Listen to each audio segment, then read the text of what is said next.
Well, welcome to episode 76 of the Ski Podcast, and thank you for joining us, listener. Firstly, as always, I'd like to thank Switzerland Tourism for sponsoring the podcast. And in this episode, we're going to have quite a bit about Switzerland. We're going to be finding out about surfing, skateboarding, and snowdrifts over there. We're going to be looking at ski holiday trends for next winter, and there's plenty more as well. Now, if this is your first time listener, or even if you've been listening to the show for a while, don't forget we've got over 100 episodes you can catch up on. And I had a little check. I saw 70 of them were listened to last week. You won't be alone in your binge listening. Now, my name's Iain Martin, and today I've got two special guests joining me. I'm in Brighton, and somewhere else in Brighton, we have Cathy Rankin from Pierre Vacances. How are you today, Cathy? I'm very good, enjoying the sunshine. And also joining us, we have from Clusaz in France, we have a voice that long-time listeners of the show will know very well, former presenter of the Ski Podcast, Jim Duncombe. Hi, Jim. How are you? Hi, everyone. Nice to be back on the podcast, obviously. Let's start off by asking the question I always ask my guests. When did you ski or snowboard last? Cathy, would you like to tell me? My last ski trip was our annual girls' trip, where we went to Burrows in Spain. It was our second trip to Burrows in Spain. We came back at the beginning of February, and then after that, all my trips were cancelled. How was Burrows? I've actually been there myself a long time ago when they had a one-seater chairlift. Well, we absolutely loved it. In fact, it was our second girls' trip there because it ticks our boxes absolutely spot on. You can fly into Toulouse. It's a short transfer. And then the skiing's really good. The off-piste is pretty untracked most of the time, which is great from our point of view. Both years we've had excellent snow. And on top of that, very important on our girls' trip, they have a great moe bar. Right. And I believe also, don't the Spanish royal family go there? Does that still happen? I believe that the king is now a little bit old to take to the piste himself, but they definitely still have accommodation there and it's still used by the relatives. Yeah, cool. Now, Jim, I think you're going to be saying something more recent, but tell us, make us jealous. When did you ski last? When did I ski last? Well, I checked Strava in to find out, and it was on the 24th of April. I went on my final ski tour of the season. It was a repeat tour because halfway up the first time, my friend's binding broke. So I kind of had to help him down. So we returned, and I remember it quite nice. It was a really sunny day. The snow was a bit slushy and a bit slow, but it was almost fresh. I think it kind of rained/snowed the day before.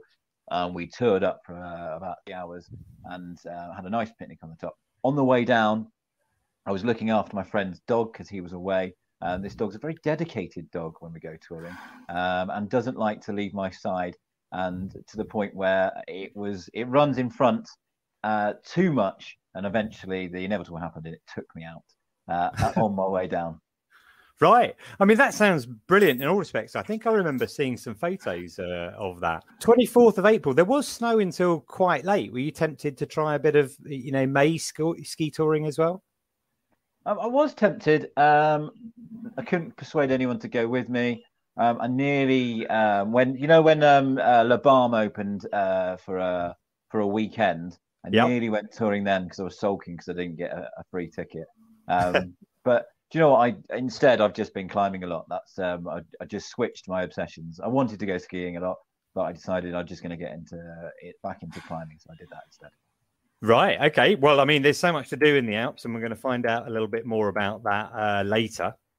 I was actually hoping to have reported about skiing in this podcast because I was out in Zermatt last week, but unfortunately, the day that I was there, the lifts were closed. But I did do this little report for InTheSnow Magazine, and I'll just drop that in now. Hi there, this is Iain Martin from the Ski Podcast reporting from Zermatt. I'm at the Matterhorn Glacier Paradise, and normally this would be open for summer skiing, which is the reason that I came here today. I had planned to come up, sneak in a little bit of summer skiing on the glacier, which I did last year in July. And, some really good skiing here on the glacier. It's quite a big descent. Mainly race teams normally here, but you get recreational skiers as well, and you can obviously come over from the Cervinia side as well and ski here. But unfortunately, just the nature of these things, today the area is closed, and I'm going to spin round and you'll see kind of why. It's basically a complete whiteout out there. The visibility is, well, up here I can probably see 50 meters in front of me, but on the slope without much to define it, it'd be a bit more difficult. I just spoke to one of the pisteurs who told me that the problem was last night they wouldn't, this morning, they couldn't even open the T-bar here because there were low temperatures. It went down to -10, and we've had all this precipitation, and you've probably seen about the floods that have been going on in Germany and around Europe. Well, that same weather cycle has come here through the Swiss Alps as well. And while there's been a lot of snow, it's also been a lot of precipitation, very cold, and the T-bar had actually frozen overnight. They couldn't get it to operate at all this morning, according to the pisteur. It's a shame because there was fresh powder going down on the runs this morning, but no one was able to do them. And you've got to get here early in the morning if you want to ski. Right now it's 11 o'clock Central European time, and that's really too late. All the action is over by this point. If you want to ski on the summer glaciers here in Zermatt or maybe in Saas-Fee, you need to be getting up onto the mountain nice and early. I mean, the racers are going up at 6 a.m. if not earlier, but recreational skiers are not allowed to go up a little bit later on. By now, he told me the snow's a bit soft. It's quite wet, humid up here. It's not raining, there's a little bit of snow drifting around, but the reason he said all this fog is in the air is because it's so humid just now. So, you know, the conditions would be good, and typically it's going to be open tomorrow, according to him. But, you know, as you might have heard behind me, there's some kids having a good time. They've been making snowmen and just playing around in the snow here. And I came up on the Matterhorn Glacier Paradise lift, and that lift is absolutely unbelievable. If you haven't tried it yet, you really should have a go. Just like leather seats, it's so comfortable, it's so smooth. It takes about half an hour to get up here from Zermatt itself. So sadly, I can't report that I've been skiing, which I was really hoping to, but if you have missed out on your ski season, which most of us has, although in Switzerland the lifts were open in the winter, at least maybe you'll get to see a little bit of snow in a ski resort here, and maybe that will, I don't know, lift your spirits so that we can all come back here and enjoy it next winter. So I mentioned Cervinia just then, and a friend of the show, Dave Burrows, was a little more lucky than me, and he sent us this snow report from Cervinia. Hello Ian, hello listeners, hope you're all doing well. It's Dave Burrows here from SnowPros Ski School.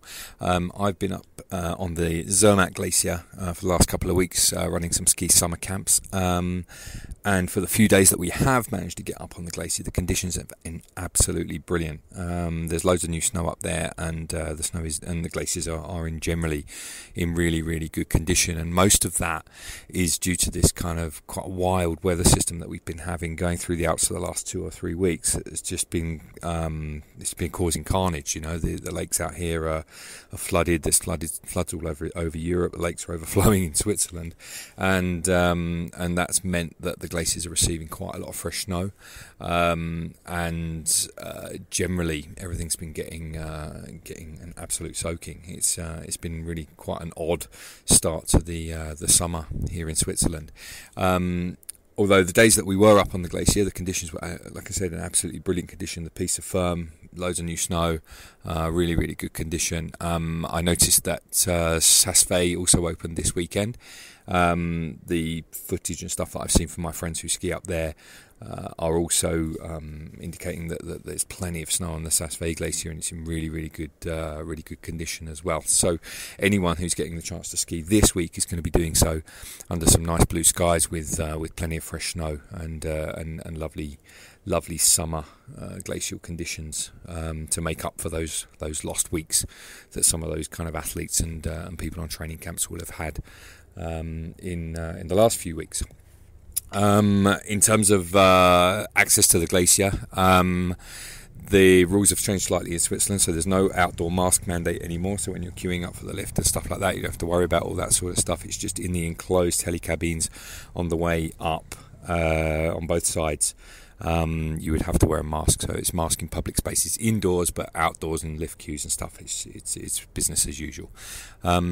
Hope that helps, and I hope that some of your listeners get a chance to take part in some summer skiing, and keep up your great work with the podcast.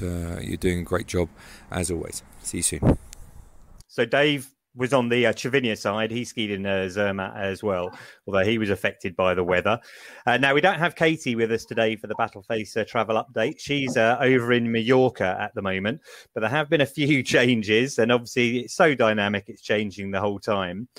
I was out in the Alps last week in Switzerland. I came back through France, and as it was, I came back on Sunday, so I wouldn't have been able to get away with the no quarantine sort of thing. I did look at changing all of my travel details to come back on the Monday, just as well I didn't, because France is now Amber Plus, or whatever the latest name for it is. And that means double vaccinated people still have to quarantine. And that's what I'm doing at the moment. I'm on day 4, I think. I've got my day 5 test for release tomorrow. All my tests so far have come in negative, which is good. But it's slightly, well, it's confusing and irritating and a disaster for the travel industry. Cathy, I think you've just been to Ibiza, was it? Were you in the Balearic Islands? I was in the Balearic Islands. I had a few days with one of my great girlfriends who lives out there. And then I went and joined a 50th birthday party in Ibiza. So I had the chilled bit first and then the full-on party bit second. And while I was there, the Balearics were classed as green and they changed to amber. But luckily I am double vaccinated, so I could claim to come back in. But I have to say, I work in the travel industry, and I thought the whole process and the form filling in and the testing was extremely confusing if you were a customer. I struggled with it, but I've done my day 2 test yesterday, and I've got to find some random lab in the middle of Brighton to drop it off in today. Oh, is it a Randox test? It is a Randox test. Well, I did the same one as well, actually. And interesting that you did that, because I chose that one because it gave me the opportunity to leave the house, because you take it along and drop it off at a clinic, and off air, I'll tell you where it is. But in terms of the testing and everything like that, I mean, I totally agree with you. I spent so much time researching and checking, and do I need a lateral flow, or do I need a PCR, and how do I get this and how do I get that, and how expensive is this going to be? Because it's important for me that day 5 test for release works, because we've got a friend of ours a birthday party the following day in the evening. So I looked around really carefully, try and find someone who could guarantee me a 24-hour result for that. But it was really confusing, and there's a lot of cost, attached to it as well. And the rules change the whole time. Now, hopefully, for the ski industry, the ski season is still quite a long way away. But I don't know about you. Do you feel confident, Cathy, that we're going to be able to travel normally come the winter? No, I don't think we're going to be travelling normally. Hopefully we will be travelling. But while I was getting very angry and writing to my MP, etc., about the change in the French rules, which I actually believe are totally unfair, and the reasons why they put them in don't really stack up. And I'm trying to get my French colleagues to sort of get very angry on my behalf too. They're really not that interested, because they're dealing with their own set of total pandemonium over there at the moment, in that in order to visit a restaurant or in order to go to a swimming pool, you also need to be double vaccinated or have had a negative test. So getting that in place in the middle of the French school holidays when everybody's off isn't any mean feat either. And from a ski point of view, if those conditions carry on into the winter, we could have a challenge. Yeah, I mean, Jim, you're obviously out in France at the moment. That rule came in the other day. I'm not sure it actually applies to cafes and restaurants yet. It's just museums and sports centres at this stage. Is that right? I believe it's just museums and cultural places and sport places. I don't think the restaurant one is coming into the end of August. Don't quote me on that because I've given up. If you are a restaurant in a holiday destination, for example, one of our holiday parks, then it's coming in sooner because right. It's not really a museum, but it's more of a destination for customers to go. So we've got some that have to be included already in the first tranche, and of course that could affect our winter operation too. Yeah, well, it's so frustrating. Mainly that everything changes the whole time, and there's no consistency, etc. But on the positive side, I guess that if you can work out your way through all the loops, it is possible to travel. Now, Jim, you can travel from France into Switzerland without a problem, right? I haven't had a problem. Well, that's good to hear because I did get stopped actually. I went to Switzerland the other day and they did stop me, and I forgot to take my passport with me. They didn't ask me for any COVID information. They just wanted my passport, which I'd forgotten, and I tried to use my carte séjour, and they told me it was the wrong identification. I sat there silently for 10 minutes and then they told me to leave. Right. Okay. Well, I mentioned that, I've been in Switzerland and you were out there last week. And listener, you probably don't know that you can surf in Switzerland. Jim was out there catching some waves last week. So let's just listen to a little bit of audio that he sent me. I just got out of the Alaya wavefall and I said to someone going in the water, we were chatting away, and literally all I could say was, "This is awesome. This is awesome. This is just amazing." I had no other chat while I was doing it. I mean, I've been recording as many surf terms as I like. I'm pumped. I'm absolutely stoked. That was an hour of amazing surf time, and I even got some tips off the back of it. So. I mean, this is an incredible facility. I mean, I'm just really excited. Bye. So, Jim, that was apparently pretty awesome. It sounded great. Oh, man, it was awesome. But when I was paddling out and catching waves, I was with a group of, 20 of people who was in it. And I was trying to have genuine conversations with as many people as I could because I was really pumped and stoked about it, all those cliches. And all I could just keep saying, grinning with a massive smile on my face, "This is awesome. This is amazing. This is awesome." I apologize for my lack of. Do you want to just tell us where you were then? How does it's obviously a surf centre? Well, because I'm guessing there are no waves in Switzerland. Where was it and how does it work? I think you can surf on a few random rivers in Switzerland, but that's not the point. I was in the lovely town of Sion. It was a great week. I went to Crans, Montana to stay in a hotel. It's the first time I've ever been to Crans, Montana. And what a cool little place it is. I mean, it's got such a juxtaposition of traditional Swiss values with some pretty rad, new, young concepts thrown in it. It's an interesting place of classic and new. And I think they were getting left behind, and now it seems to me they're being swept along with this new enthusiasm of youth, and a lot of that appears to be coming from this Alaya Bay, marriage that is going on. Do you think that's right? Yeah, for sure. I mean, regular listeners will remember I went out to Crans-Montana in December. And while I was out there, I actually interviewed a guy called Adam Bombin, who's the founder of this place that you're talking about, Alaya Chalet. He was telling me about the surf place at the time. But yeah, I think that Cron are really making an effort to change themselves around. I'll put a link to the interview or to the previous episode in the show notes. To make it clear, the Alaya Chalet is kind of in Cron or just below Crans-Montana itself. That's and then right. The surf place, which wasn't open when I was out there, is in Sion, which is further down the valley, right? Yeah, certainly it's about a 25-minute drive, so it's not too far. And you will be able, it's going to be open all winter, apart from a few weeks of maintenance when they're shut. So they're going to open at open it for the winter and the water's going to be 3 degrees. So if you're a hardcore board sport person, you're going to be able to go and surf morning or afternoon. I mean, the waves are pumping from 6 a.m. when the guy who owns it goes in for a surf on his own, I think, until 11 o'clock at night. So you'll be able to surf, snowboard and ski all in the same day. I mean, that is very, very cool to be able to surf, snowboard and ski in the same day. There's not many places that can say that. Just like I've seen the place that's over in Snowdon, or some pictures of the place over in Snowdon. There's a surf dome there. Just how does it work? How do they deliver the waves?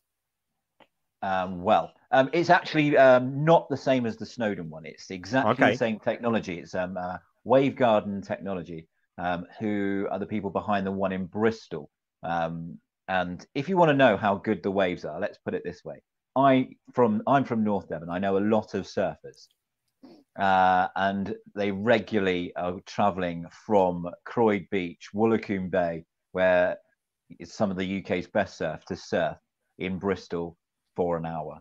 So that's the sort of quality of wave it is. So it's the same technology that they use there. Slightly smaller pool they've got in Sion. In terms of delivering the waves, I do not know. I had an interview with Mark, who's an ex-pro surfer, an all-round legend entrepreneur, and he is the wave chef, if you like. And he would not tell me his secret recipe. I asked him in 4 separate occasions, how did it work? And I got fobbed off until I was really direct. I said, I just want to know how it works. And he said, it's top secret. The only thing I'll tell you, it's a bit like playing a piano.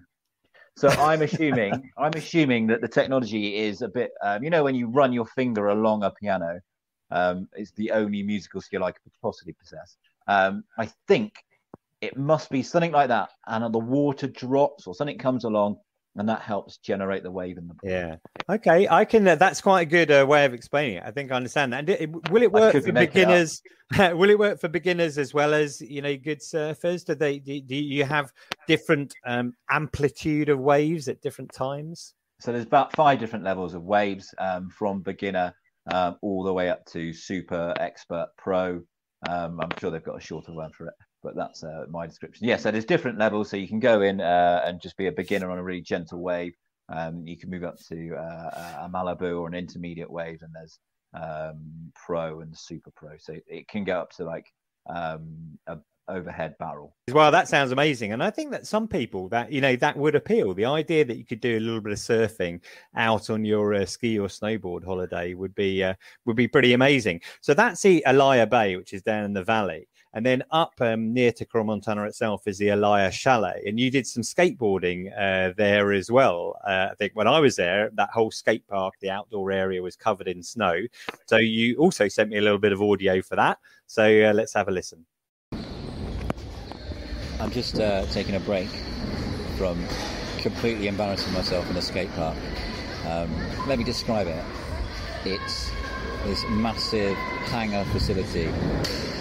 Right now there's a kid going amazing on a scooter, or trottinette, in Masebi Bowl. Further away from me there's a big pump track with a huge drop-in, which I've done, failed to turn at the end. Further round, there's this huge, I'm going to say 3-4 metre drop-in ramp onto a airbag, which I'm pretty sure I'm not going to try out. There's some kids in wheelchairs ripping up the mini pipe. I hope they hurry up, because that's what I really want to go on. I've dropped in on something. I've got a lot of adrenaline going for me, and basically I am looking like a complete novice amongst all these amazing kids. I mean, it's an insane facility. Next door there's trampolines where you can practice with snowboards and skis on, so you can get better in the park in the ski park in the summer. Outside there's more skating. Unfortunately it's raining, so everyone's inside, which is forcing me to really consider what I'm doing. I'm very self-conscious right now. How did you find the skateboarding then, Jim? Well, you said before that intro, Ian, that Jim has been skateboarding. I mean, that is a strong use of the word been. I was there. I don't think I've really skateboarded particularly well. It's quite a new thing to me. I wanted to use the outdoor track, where there was a pump track and a bowl and stuff. That suits my skateboarding style, which basically means I don't leave the ground. I don't do any technical tricks. I just cruise around like I did on my longboard in the pool, in the wave chalet. But unfortunately, that was rained off because the weather up until Friday when you left, Ian, was absolutely appalling. Yeah. Now it's amazing again. So we couldn't use the outdoor stuff, which was sad. But we used it. The facility is just unbelievable. I was blown away by it. There is a huge, like, giant plywood indoor area where there's a half bowl, big quarter pipe, tracks for pumping, big airbags, soft landings, mini pipe, ramps, rails, the lot. It was full of young kids, absolutely ripping on their their scooters, their skateboards, and yeah, we were definitely out-aged there. There was a lot of youth. Next door, there's a trampoline and parkour bit, which I'm sure you've seen. And yeah, outside there's endless pump tracks, and it's just a mind-blowingly good facility. Yeah, I mean, when I was there in December, I looked at it and thought, oh my kids would absolutely love this. They're more the parkour trampoline section, but the place was empty at the time. I think they hadn't opened for the season yet, or it might have been to do with regulations or something. And I think it would be so much better to see it vibrant, full of people all enjoying themselves. The energy was incredible there. It was just, it was brilliant to see, and it was nice to be a part of it. The kids looked at us like we were just weirdos, but yeah, that's life, isn't it? I gave it a go, I didn't shy away. Cool, that's brilliant. Cathy, have you ever been to Crans-Montana? I have. I did my first 2 seasons in Crans-Montana. Did you? So, okay. Yeah, back in the real annals of history, that was. So that's where I got completely bitten by the mountain bug. Right, excellent. That's a great coincidence. And what about surfing? Have you ever been surfing? I have tried to surf. I wouldn't say that I was spectacularly skilled at it. My niece is a surf instructor, but I had a holiday in Portugal back in the days when you could have holidays, and went on a 2-day course and just about managed to get on my board once. Yeah, that sounds a bit more like my surfing experience. Well, if you fancy going back down memory lane again, and you fancy going down to Cron, you could go surfing at the same time. Jim mentioned the rubbish weather, which when I was out in Switzerland last week, it certainly wasn't good. And it's not such a problem if you're surfing, but it's less good if you're trail running, which is why I was out there last week. Regular listeners may recall I'm taking part in the UTMB in August. And with the lack of any big hills in Brighton, I decided to go to the Swiss Alps. Now, this isn't the trail running podcast, so I'm not going to go into in any huge detail, but I had 4 days running. I went from Sierre, which is just along the valley, literally at the bottom of the hill from Crans-Montana, up the opposite side to Zinal. And Jim, I think you reported you went out to Gramenz a couple of years ago, didn't you? Yeah, I've skied in Gramenz and Zinal. Amazing. Yeah, well, I was running around the sides of the mountain there. It's a very steep mountain. Yes, there were. I mean, it was steep, but that's part of what I was looking to do to get some altitude. And there's actually a trail running route called the Via Valais, which goes from Verbier to Zermatt over 9 days. So I worked out I could do a couple of them once I got up to Zinal. And stage 6 was from Zinal to a place called the Turtmanhut, which is in the next valley along. That's the valley between Zinal Gramenz and the kind of Zermatt valley. And as I went up across the col, it was about 2,800 meters, and there was snow. It had snowed overnight, snowed down to 2,500 meters. I don't know what snow you had in La Clusaz last week. Was it snowing that low? Well, I was in Switzerland then. It was. I couldn't. There was nothing on the top. It was quite light, wasn't it? But I remember we came round the Chamonix Valley and looked up at Mont Blanc, and there was evidence of there was low fresh snow on those mountains. It seemed that there was more in this area on that side of the mountain or whatever, because getting over the top of that first col, wasn't so bad. The path was very clear, and just when I went down on the other side, it wasn't such an issue. And I stayed at the Turtmanhut, which is a refuge at 2,500 meters. It's so good staying that high up on the mountain overnight. And while I was there, I chatted to the Guardian, the guy who kind of manages the hut, a guy called Freddie Schrig. And you can listen to our chat here. So I'm here with Freddie Schrig, who is the Guardian, I guess is the term, for the Turtman hut, which is here. It's a valley between the Val d'Annevière and the kind of Zermatt Valley. What's this valley called? It's the Turtmental Valley. It's not so big like Zermatt or the Zinal. Much quieter. And, one of the reasons, I loved it yesterday because it was so quiet on the trail. There really weren't many people around at all. And this refuge here is above 2,500 meters. What's the exact altitude where we are? It's 2,519 meters. Yeah, it's pretty high, and it was a fair walk, but there are a few people here who are going to be going higher. And you're open in summer, for me, for trail walkers and hikers and mountaineers now, but you're also open in the winter season as well. Yes, the winter we open at middle of March until end of April. And the people who are coming here then are mainly ski tourers? Only ski. Yeah, so they would ski tour up from all the way from the valley and then go on the different peaks here? Yes, or they come across from the track we have. Right, okay, there's a track that goes from valley to valley. Yes. How many people might you have here in winter? In winter time we have between 600 and 1,000 people. Okay, across the winter. And how many people can you take at one time here? That depends. Now in the COVID time we have around 50 people, and normally we have between 70 and 80 people. Right. I mean, it's a very good use of space you have. The room I'm in has kind of quadruple bunk beds. You have 4 beds on one layer and then 4 beds above, and then there's another layer up above that as well, I think. I didn't even go up there and have a look at that. It's like it's the huts in Switzerland. Traditionally, they have they started with a lot of beds and not much room for the living room or for the where you eat. But now they change and you have more room in the hut, not only a lot of beds. Yeah, well, there's plenty of space. The living room space here is great, and last night it was so warm in here as well. That was really nice. Okay.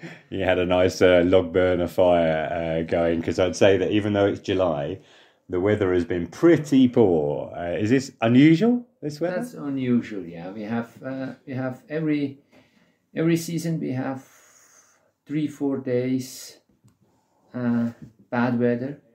But otherwise, we have only 1 or 1.5 day bad weather, and then it's changing to the good weather. Yeah, well, hopefully it'll change to the good weather soon. Well, this hut has been looked after by your family for 3 generations now? Yes, that's true. So your grandfather was the first guardian here, was he? Or not the grandfather, was the uncle, and right. Then my father, right. and my brother, right. Now it's me. Excellent. So in your family, I mean, you lived here when you were younger, did you? Yes, that's correct. Yeah. How do you get all the food and drink and things up here to 2,500 meters? Now we have the mostly comes with the helicopter, and we have a small lift for get the fresh stuff up here. But mostly it's with the helicopter. Right, a small lift, like a mini cable car or something. Right, okay. Cable car. Yeah. And when it's quiet and you don't have guests here, do you go hiking yourself? Are you a mountain guide or anything like that? Yes, I'm a mountain guide, but mostly it's like this, that when it's good weather, the people like to go for hiking. Yeah. And when it's bad weather, nobody's in the hut and nobody likes to go to the mountains. Yeah, I guess that makes sense. Great. And how long have you been guardian here now? 25 years. 25 years, right. Okay, well, that's amazing. Well, my experience here has been really great. I've really enjoyed it. Had a really good night's sleep. You fed me really well. And I'm on the Via Valle tour, which is a hiking tour, which I'm trying to find out about. So thanks very much. Thank you. Cathy, have you ever stayed in a refuge on the mountain overnight? I have. I'm a fledgling ski tourer, but I have done a couple of overnights. Yes, in the Three Valleys area. Right. Okay. Was it a rough and ready type of refuge? No. Or, I can't remember the name of it now because I wasn't expecting you to ask me about ski touring, but it was one of the ones that in the summer has a jacuzzi outside. Oh, that sounds very different from the quadruple bunk bedroom that I was in. It was a quadruple bunk bedroom, but it does have quite nice facilities. It's got showers as well, not in the room, but it did have showers. And Jim, have you ever stayed in a refuge? I have not, but I believe you have to get up very early to get all the boiled eggs before the Americans eat them. Well, there were so few people in the refuge I was in, that wasn't an issue. I think it can take 70 in normal times and 50 in COVID times, but there are only a dozen of us there, and none of them were Americans. So in that instance, it didn't work. Yeah, previously I stayed in a refuge. The last time was when I went to Morocco and went ski touring in Morocco. And I'll stick a link to that in the show notes. That one was actually at 3,500 meters, I think, maybe 3,000 meters. And when you start to get higher, sleeping at night can be an issue. I didn't have any problem sleeping at the Turtman hut. And the following day, just tell you about what happened on stage 7 of the Via Velay.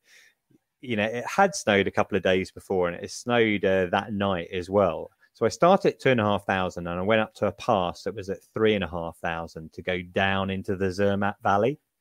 And when I got to the top, firstly, it was pretty hard getting up there. Like, there were drifts of snow where I was sinking into the snow to start off with, like ankle deep and then knee deep and then thigh deep. And I was finding it hard to follow the path, but there were these little cairns of stones that people had put in place. And I kept going, and I got to the top thinking, thank God for that. You know, I've got the top now. I can go down over the other side. I've reached the summit, 3,300 metres, and sadly, sensibly, I've made the decision I'm going to turn around. You can perhaps see the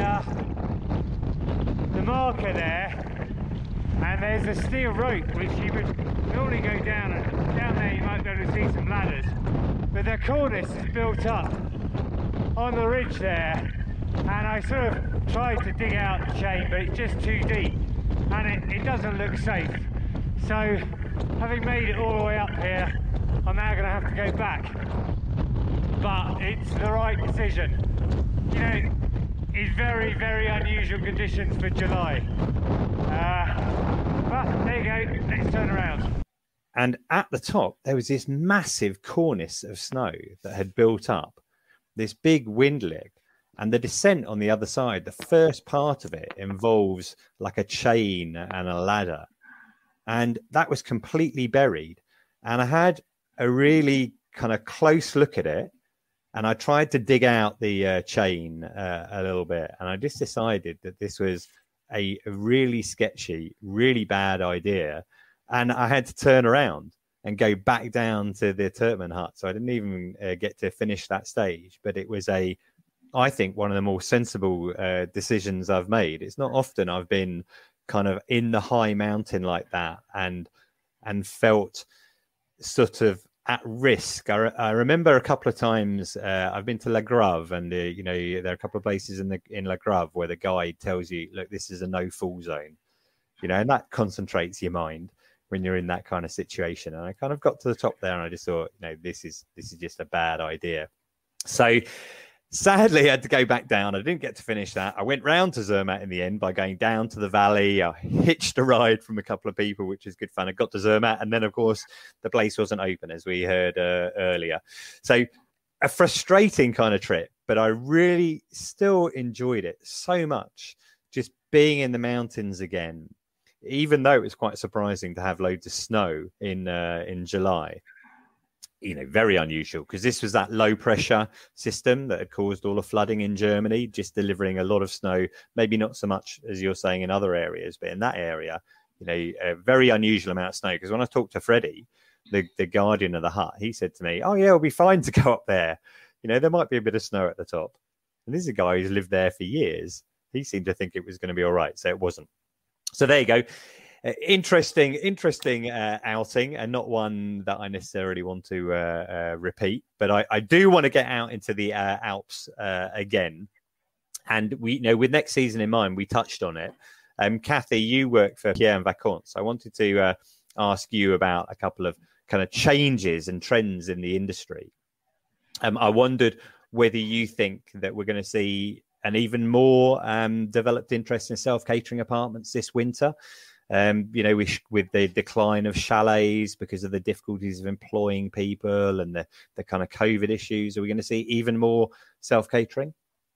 I think that's definitely the case, but it's relatively nuanced. It isn't just a case of all the major tour operators switching their capacity off from catered chalets and saying, Cathy, come along, we'll have lots more of your apartments.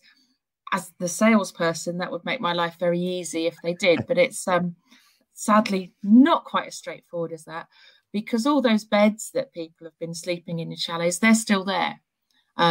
So they'll still be operated as holiday accommodation. It just won't be on the traditional catered chalet basis that we're so used to. And it does mean that other nationalities, of which there are plenty, may be attracted to staying in those kind of beds as well. So I think what we'll see in the high season, and I'm talking about the high season of the resorts, not just the high season from the UK's point of view, i.e. the whole of February. This year, there's some strange holidays going around Christmas and New Year because of the Christmas falls on a Saturday. So the first week of January is also a high week, a peak week as well. Well, it is for us. So the Belgians and the Russians are on holiday. So during those weeks, there'll be plenty of demand for those big chalets. And it's the chalet owners who's had to adapt, because the tour operators are no longer wanting to take a commitment in those kind of places. So they're now finding their way onto the market through lots of different routes. Airbnb is obviously one. And Pierre Vacances Group have also entered that market as an alternative. So if there are chalet owners out there, through our Mava home brand, we're now able to offer all of the operational services that we can and traditionally have done in the Alps, through making sure you get keys and also linen, etc. Right, so that's a way that P&V or the whole business has kind of flexed as a response to Airbnb. You're delivering more services to owners. Absolutely, for sure. And you mentioned about chalets still going to be there. Maybe they're not going to be catered. I mean, we've touched on this before, but it's been covered quite a lot in the press recently. There's an organisation called Seasonal Businesses in Travel who are trying to lobby for British workers to be allowed to go out to the Alps. But I've seen that there are a lot of chalet operators who are advertising exclusively for EU staff at the moment, and they're not even going to be offering the opportunity to try and maybe there's some hoops that you need to go through to allow you to employ British staff. I'm thinking that probably doesn't affect European V, but have you come across this as well? I have. I did meet up with a few of our chalet operator colleagues, not really by accident, but we all joined in the industry day of travel where we went to Westminster a couple of weeks ago. So I was able to have a face-to-face catch-up, which was really, really nice. And yeah, the loops are quite difficult, because you can offer a job to a British-based customer as long as it's been advertised to France first. However, the French say that it's too early now to start the advertising. You can't start that until September, which pushes the whole process back to October, which, as we know, a lot of the kids that work in chalets are either pre or post university. And by October, it's getting a little bit late to start your recruitment there. So that's frustrating. Yeah, I mean, both Jim and I used to work at Natives, and we know that recruitment cycle pretty well. My recollection is that, October is the lates market. If you're looking for him to get a job, it used to be that all the best jobs are gone by then. Whereas now we're saying that the jobs haven't even started to be advertised if they are trying to get British staff. Yes, well, if you're lucky enough to have an Irish or an EU passport, then obviously you're probably going to get the best choice of jobs, which seems a little bit unfair, to be honest. Yeah. Here's another interesting thing about it, though. I've spoken to a selection of people who are these magic European passport holders, and they are applying for jobs and obviously been incredibly successful. And many of them hold multiple job offers, and will be choosing which job they take towards the season. Yeah, so there's something else in the works then for employers who knows whether they're going to be able to recruit their full workforce even if they've got accepted offers. That's quite interesting. That, although you go on, there's another point as well, is that staff working in France are now going to have to be double vaccinated in a bid to sort of make sure that customers are safe. Obviously, I would have imagined that by the winter, most young people will have had the opportunity to be double vaccinated, but they will have to. Right. Okay. And that would extend to British tour operators as well, because these days everybody is registered in France as a business. I haven't seen the legislation on it, but if they're insisting that French workers have to be double vaccinated, indeed, we've all had the memo through work. I can't believe that you'll be excluded if you're a different nationality. Yeah, I mean, this is the interesting crossover between Brexit and COVID when they come together. The biggest challenge I think the British market has faced. We did talk about Brexit a lot, and it kind of got forgotten in COVID, and now it's coming back again. In terms of holidays, I know we touched on this earlier, but Jim, you're involved in providing accommodation as well. You take in, on a normal season, would take in British guests. Do you think that this season will be, let's say, relatively normal? British people will be able to travel to the Alps and take ski holidays? I mean, if I knew that, Iain, I'd be a very rich man. Or I would potentially be a very rich man. I don't know. I genuinely don't know, because every time you think it's being resolved, it changes. Like, we all thought this summer was going to go pretty smoothly, didn't we? I couldn't tell you. I think the domestic market in France will be here and will be very buoyant. I think no one's making sales. I think that says a lot. Yeah, although you say no one's making sales, I mean, one of the clients I work with is Le Ski, and they are 78% sold now, I think, for this winter. Now, part of that is because people have rolled over their holidays that were cancelled from previous years, but it's still exceptionally high for this time of year. In July, they have some very good early booking deals, but it's the best. What's their cancellation policy? Oh, check the website. That's a big thing. If you can cancel up to 2 days before, that's a big incentive to book, isn't it? I mean, that is a very good point. And in relation to travel, I think we found these days that, a booking, almost like the jobs that you were talking about, it's an option to travel, an option to take a holiday rather than a booking for a holiday. And the reality may be a little bit different in practice. But, there have been some suggestions. I think, Cathy, you when you went on the Industry Day of Action, Craig from Ski Solutions might have been there. And I think they've been reporting very strong early bookings as well. I can share, without giving away too many sort of corporate secrets, the bookings from the UK market are incredibly strong for us, and it isn't just the fact that it's people who had a booking for last year who have rolled it over to this year, although that is a substantial part of it. But the UK market always books early, but this year it's booked even earlier. And I think you're right, it is an option to travel. However, I'm reasonably confident that if they can, they will. Because the COVID cancellation terms of most operators, us included, are you can cancel for free if it's a COVID related reason. It's not you can cancel for free if you've changed your mind and there's no justification for it. Yeah, well, all we're going to do is we'll find out as time passes how it goes. But, certainly a lot of people have got their bookings in already, and maybe there will be fewer chalet holidays. We're coming towards the end now. I'd just like to thank Wayne Hall and Johnny Goldsborough for buying me a coffee. Also, Simon Marr, he said, I love the ski podcast. Thank you for keeping us hopeful over the last 15 months. Hopefully you will still be hopeful after this episode and enjoy your stickers, Simon. And if you would like some ski podcast stickers for your helmet, skis or phone, then just email the skipodcast@gmail.com with your address, and I'll post some out to you for free. And if you do enjoy listening to the Ski Podcast, you can buy me a coffee at buymeacoffee.com/the Ski Podcast. What sort of coffee is it, Ian? How do you take your coffee? Well, the truth is that I don't drink coffee. I like tea, so I would convert it into tea. So all cuppers would be what sort of tea? appreciated. Just a standard British brew? I prefer the English breakfast tea with soy milk. With soya milk? Oh, Yeah, right. Recent decision.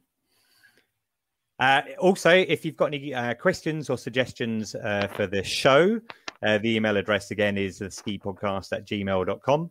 And if you do enjoy the show, let us know. Send us an email or contact us via social media. You can follow all of my travels at Skipedia and the latest on the show at the Ski Podcast, also on Instagram. And I'd like to thank my special guests today, Jim and Cathy. Thank you for your time, Jim. My pleasure. Thank you, Cathy. Thank you. And as always, I'd like to thank Switzerland Tourism for their support. And finally, thank you, listener, for sharing this time with us. So until next time, goodbye.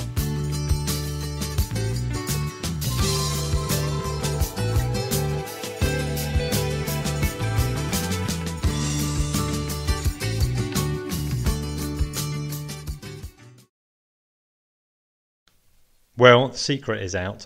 I don't actually drink coffee at all, but if you'd like to buy me a cup of tea with soy milk because you've enjoyed this podcast, or indeed any of the 100 or so back episodes that you can catch up with, then simply go along to buymeacoffee.com/the Ski Podcast. Thanks very much.